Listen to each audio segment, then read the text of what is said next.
pasal 9 ayat 24 hingga ayat 34, tapi kita akan membaca mulai dari ayat 13. Demikian firman Tuhan. Lalu mereka membawa orang yang tadinya buta itu kepada orang-orang Farisi. Adapun hari waktu Yesus mengaduk tanah dan memelekkan mata orang itu adalah hari Sabat. Karena itu orang-orang Farisi pun bertanya kepadanya, bagaimana matanya menjadi melek? Jawabnya, ia mengoleskan adukan tanah pada mataku, lalu aku membasuh diriku, dan sekarang aku dapat melihat.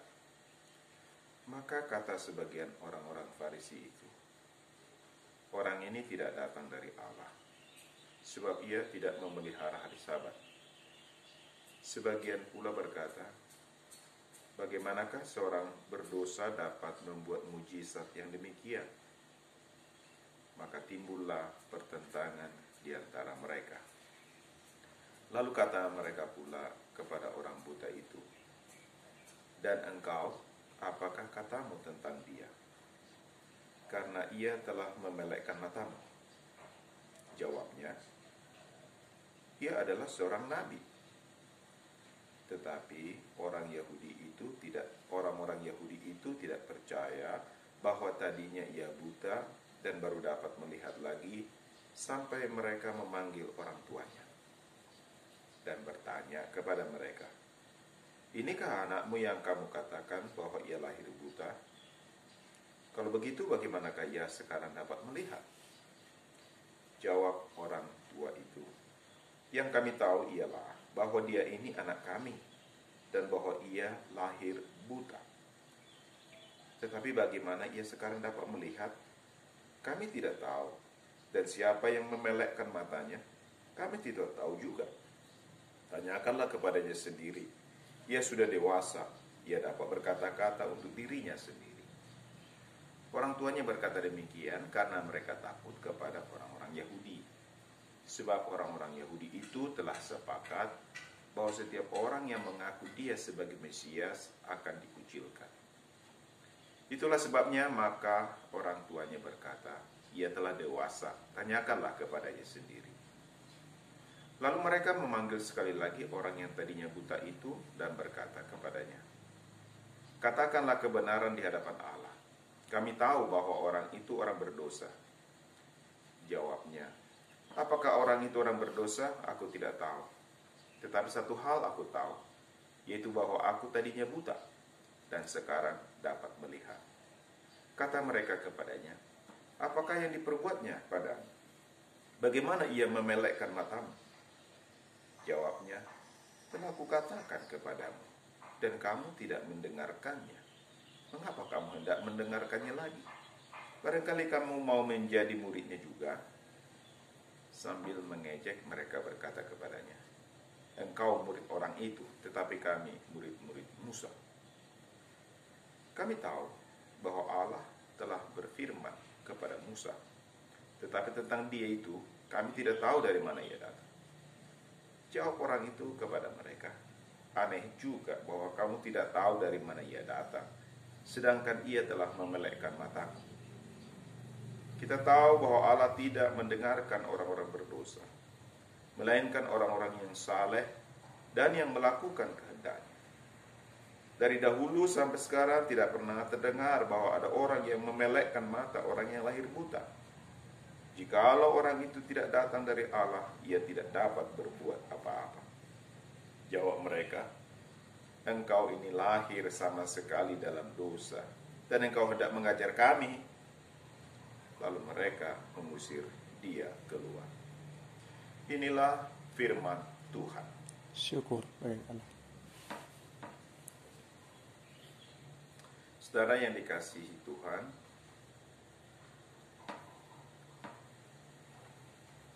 setiap orang di dunia ini selalu memiliki aturan. Ya, bukan setiap orang. Artinya seluruh masyarakat di dunia ini, dimanapun, selalu dibatasi atau diatur oleh aturan-aturan, peraturan-peraturan.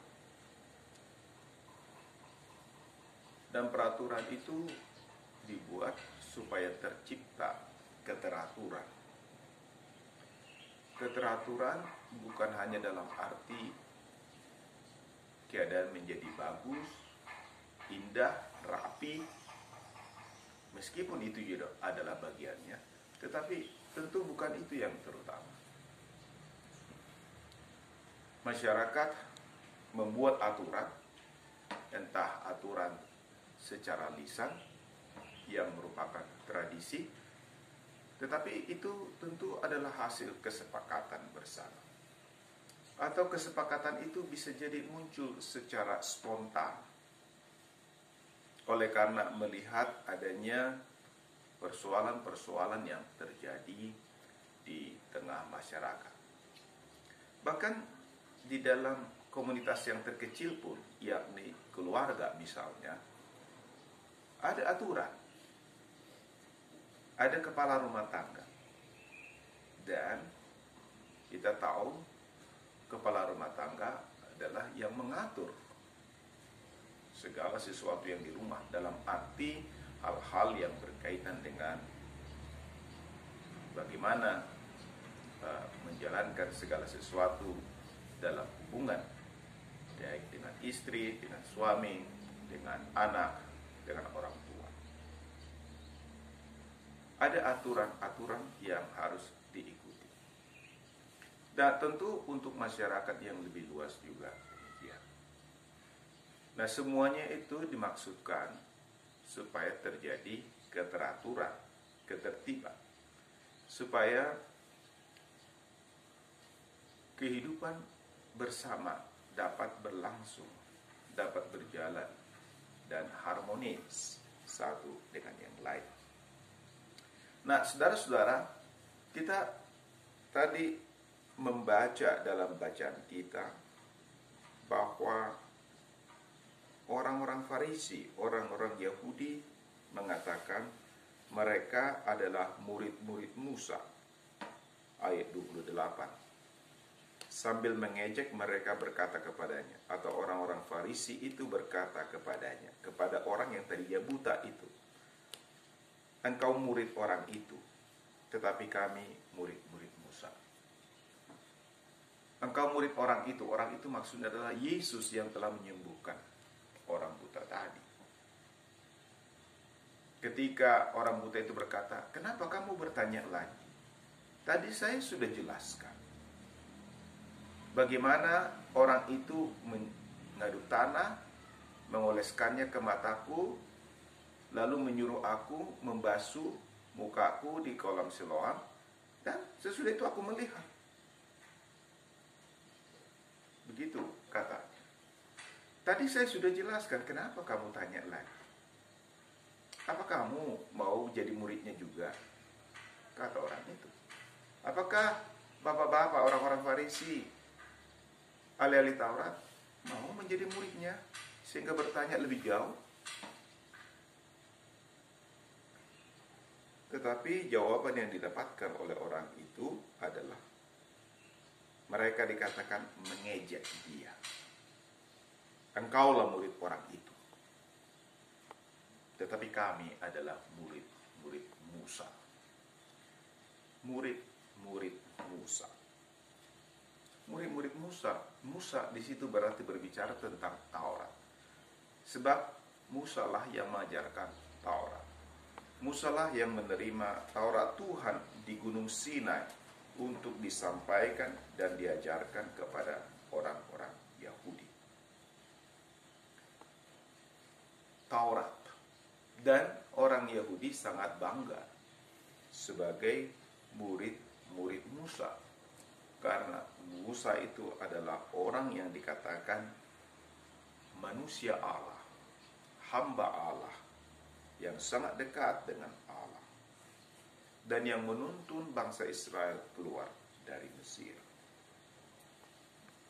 Jadi mereka tentu sangat bangga. Sementara Yesus ini, siapa dia? Kita tidak tahu. Yang kita tahu bahwa bapaknya adalah Yusuf, ibunya Maria. Oke, dia mungkin banyak memang membuat penyembuhan-penyembuhan. Tetapi itu tidak sebanding dengan apa yang diperbuat oleh Musa, seperti itu kira-kira. Meskipun tentu mereka juga merasa kaget, bertanya-tanya, karena ada sesuatu yang luar biasa yang tentu melebihi Musa, yaitu seorang yang buta sejak lahirnya. Buta sejak lahir, disembuhkan oleh Yesus. Disembuhkan oleh Yesus. Musa ada banyak perkara besar yang dilakukannya. Bagaimana ketika dia menuntun orang Israel, sebelum keluar orang Israel dari Mesir, terjadi tulah sebanyak 10 kali, dan yang terbesar adalah dengan kematian anak sulung. Tidak hanya di situ, kita juga melihat bagaimana Musa memimpin mereka menyeberangi Laut Teberau. Mereka sudah terjebak. Tentara Firaun mengejar dari belakang, laut di depan, artinya kematian. Tetapi Tuhan memakai dia untuk menyeberangkan mereka dengan memukulkan tongkatnya itu di air sehingga terbelah dua.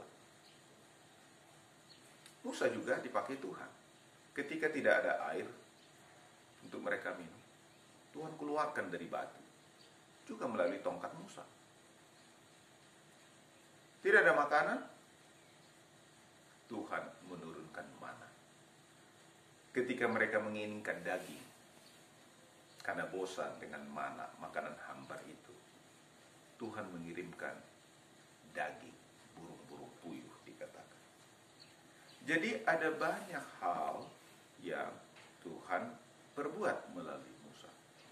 Jadi sangat bangga orang Israel.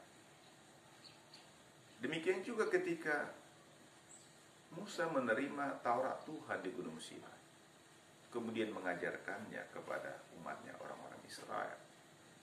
Jadi dia adalah seorang guru, seorang pengajar yang besar.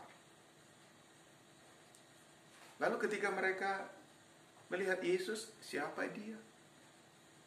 Bukan juga keturunan Lewi atau keturunan Harun, imam, tidak. Dia bukan seorang ahli Taurat.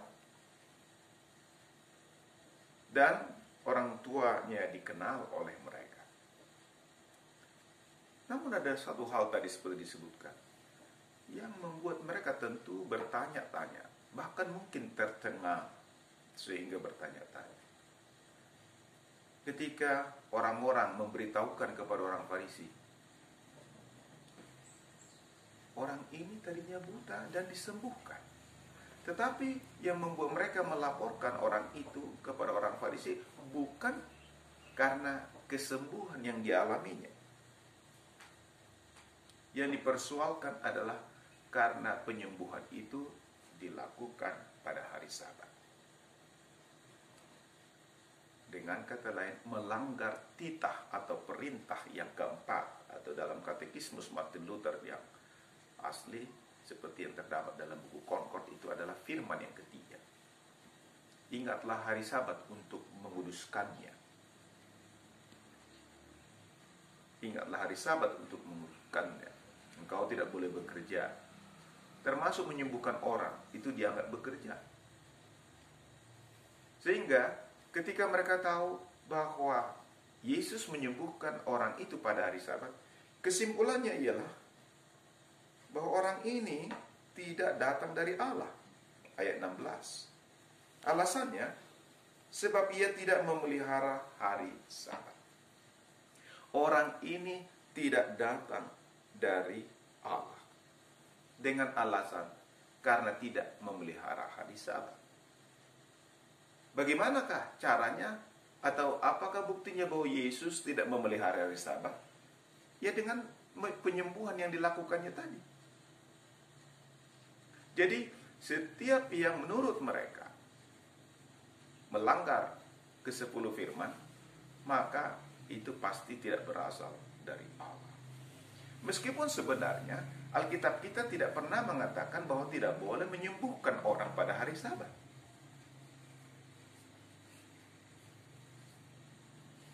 Tidak boleh menyembuhkan pada hari Sabat adalah merupakan perpanjangan atau perluasan tafsiran orang-orang atau orang-orang Yahudi, para rabi, tentang arti dari ingatlah dan kuduskanlah hari Sabat.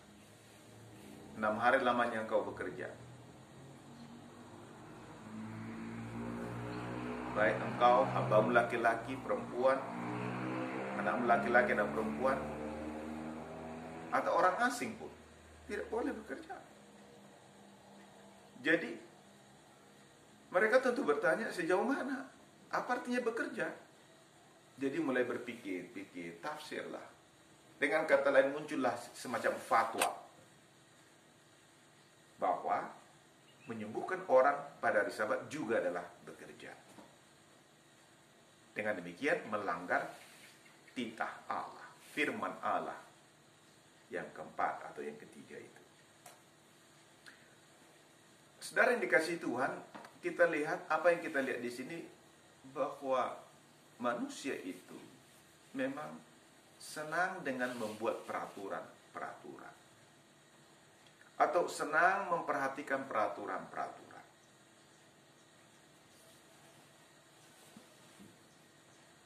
Tetapi tidak melihat segala kemungkinan-kemungkinan yang lain, atau juga tidak melihat ada kekecualian-kekecualian yang lain. Nah, saudara yang dikasihi Tuhan, tadi yang dipersoalkan adalah karena Yesus menyembuhkan orang itu pada hari Sabat. Lalu kesimpulannya, dia tidak berasal dari Allah. Tetapi mereka masih penasaran. Hingga mereka bertanya, siapa yang menyembuhkan kau? Saya tidak tahu siapa yang menyembuhkan saya. Tapi apa yang dilakukannya kepadamu? Ya seperti sudah diceritakan tadi.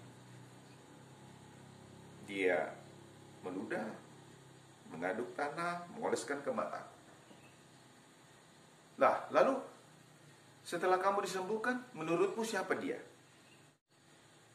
Tuhan Yesus, orang itu berkata, dia adalah seorang nabi.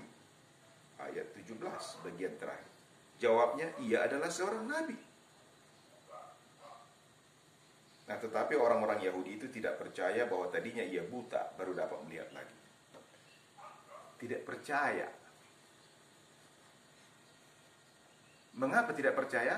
Oleh karena menurut mereka tidak mungkin orang yang buta sejak lahir itu bisa melihat, bisa sembuh.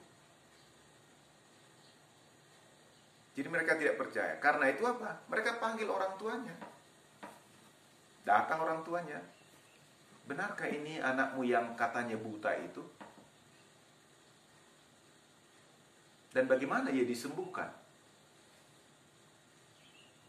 Orang tuanya mengatakan, dia memang anak kami. Dan bahwa dia lahir buta. Tetapi bagaimana ia menjadi melek, menjadi sembuh, kami tidak tahu. Tanyakanlah dia.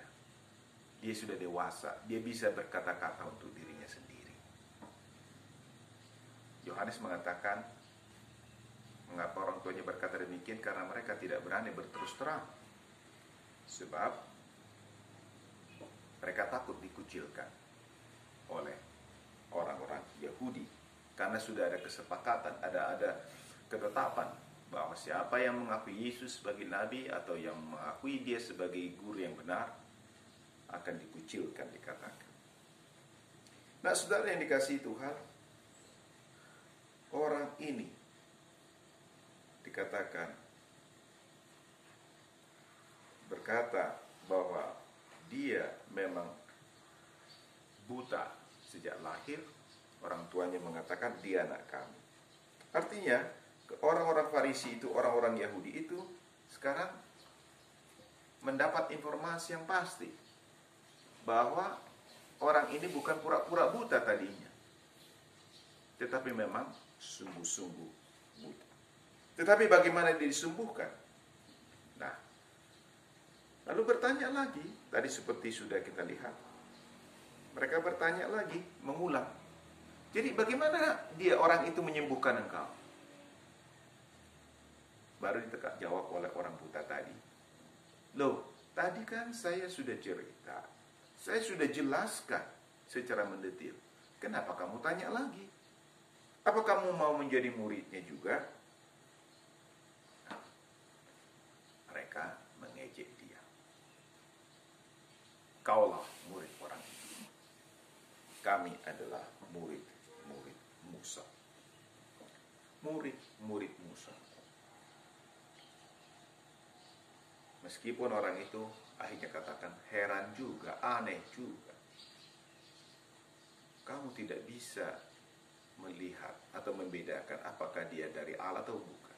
Kita tahu tidak pernah ada orang yang disembuhkan sejak yang lahir sejak buta, yang buta sejak lahir. Tidak pernah. Kalau tidak Allah bersama orang itu.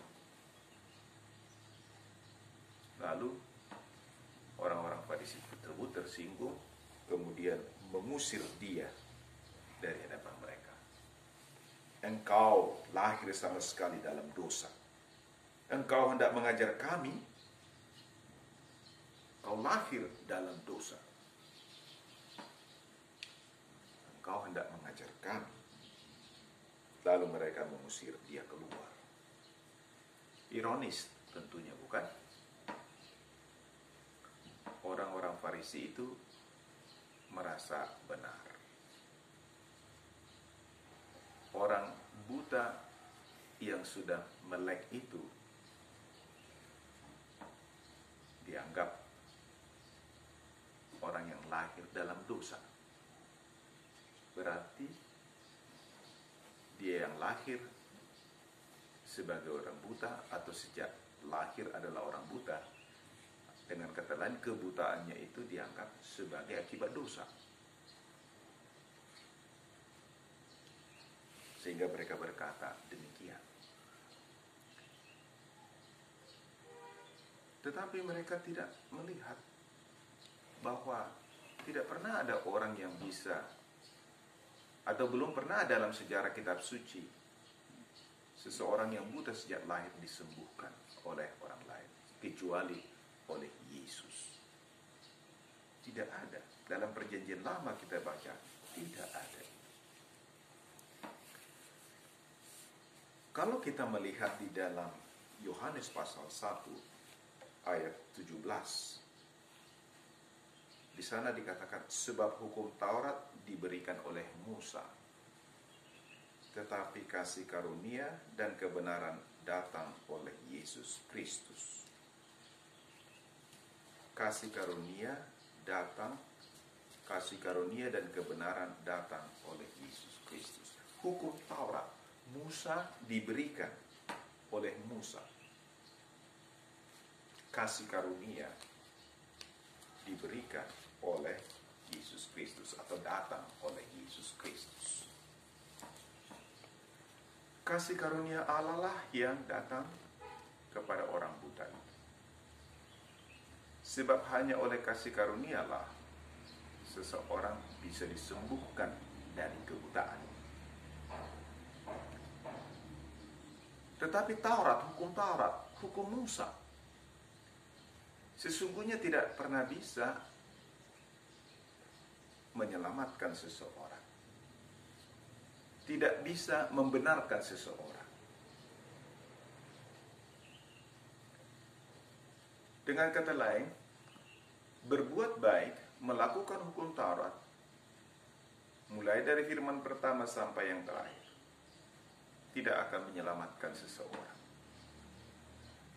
Hanya oleh kasih karunia Allah.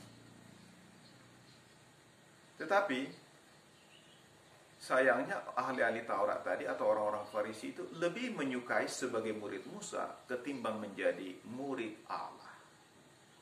Dengan kata lain, lebih suka berusaha sendiri untuk memperoleh keselamatannya ketimbang menerima kasih karunia Allah melalui Yesus Kristus. Orang-orang Farisi itu, meskipun mereka melihat, sesungguhnya justru mereka adalah orang-orang buta. Mereka tidak bisa melihat kuasa Allah. Mereka tidak bisa melihat kasih karunia Allah. Sebaliknya, orang buta tadi yang tidak mengerti Taurat Tuhan, dia gelap sebab dia tidak bisa membaca, hanya sebatas apa yang dia dengar. Sehingga dia bisa menjawab orang-orang Farisi tadi, aneh juga. Sejak dulu kita tidak pernah mendengar bahwa ada orang yang disembuhkan yang lahir sejak buta, yang buta sejak lahir. Kalau orang itu tidak dipakai oleh Allah, sementara dia sudah menyembuhkan mataku, mencelikan, membukakan mataku, kamu tidak bisa melihat bahwa dia adalah berasal dari Allah. Itulah yang kita lihat.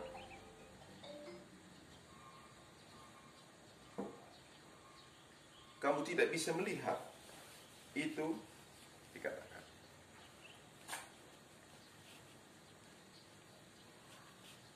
Kemudian mereka mengusir orang itu. Namun yang indah kita diajar pada pagi ini bahwa oleh kasih karunia Allah tadi, dia disembuhkan.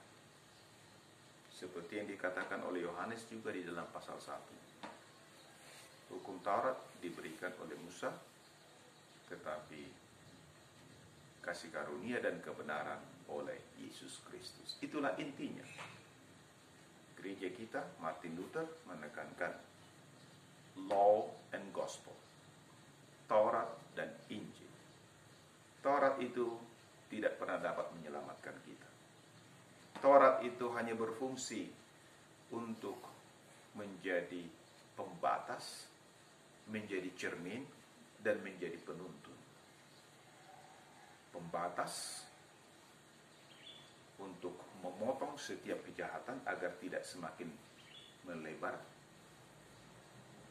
Dan itu dilakukan melalui pemerintah atau lembaga sosial yang didirikan oleh Allah sendiri. Pemerintah didirikan Allah untuk menjalankan Taurat Tuhan. Misalnya jangan mencuri. Tentu kalau ada yang kecurian dan diketahui orang itu, dapat dilaporkan ke polisi.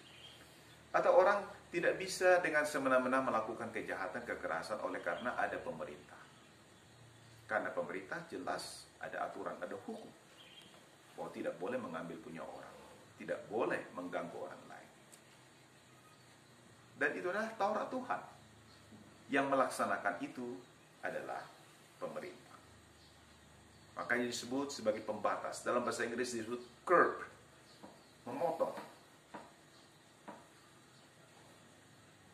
supaya kejahatan tidak semakin melebar. Yang kedua, sebagai mirror, cermin.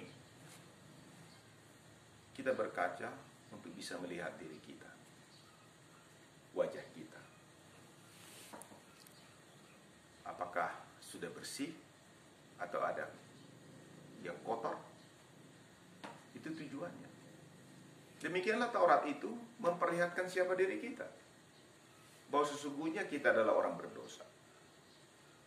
Tidak ada satu bagian pun dari hukum Taurat itu yang tidak kita langgar. Dengan demikian kita diperlihatkan bahwa kita adalah orang berdosa. Lalu sebagai penuntun, guide, menuntun kita bagaimana seharusnya hidup. Meskipun kita tidak akan mampu melakukan itu, tetapi itulah petunjuk Allah bagaimana kita seharusnya hidup selama di dunia ini sebagai umat tebusan Allah, sebagai milik Kristus. Nah, karena kita dikatakan tidak bisa diselamatkan dengan perbuatan, dengan melakukan Taurat. Karena itulah Allah mengutus anaknya Yesus Kristus untuk menebus kita. Kita berada di jurang maut. Kita bahkan buta seperti orang buta tadi. Dan yang sebenarnya menggambarkan juga orang-orang Farisi yang buta tadi semua. Dan kita, kemudian Kristus datang, Kristus menyelamatkan orang buta itu, mencelikkan matanya. Demikianlah kita juga dibebaskan oleh Kristus, oleh kasih karunia Allah dan kebenarannya. Orang yang percaya dikatakan menjadi benar di hadapan Allah, dibenarkan oleh Allah. Yang percaya kepada Kristus, kepada karya Kristus di kayu salib, atau Kristus yang mati di kayu salib, kemudian diselamatkannya kita. Saudara yang dikasihi Tuhan, kata orang-orang Farisi tadi, engkau murid orang itu, tetapi kami murid-murid Musa. Namun orang itu, orang buta tadi adalah murid Yesus. Kita pun adalah murid Kristus, sebab kita telah dibaptis di dalam nama Bapa dan Anak dan Roh Kudus. Kita adalah orang-orang yang menerima kasih karunia Allah. Oleh karena itu kita tidak lagi hidup di bawah hukum Taurat, tetapi di bawah hukum kasih karunia. Kasih karunia Allah. Hidup dalam kasih.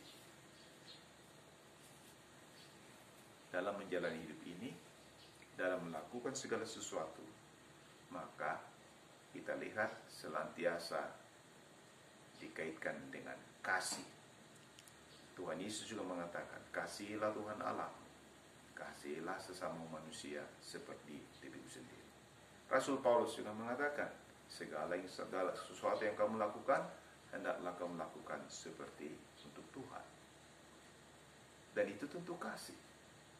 Jika kita melakukannya seperti itu Tuhan, maka yang kita lakukan adalah berdasarkan kasih, kasih Allah, kasih Kristus. Itulah hidup kita sesungguhnya selama diberi waktu bagi kita di dunia ini. Dalam nama Bapa dan Putra dan Roh Kudus. Amin.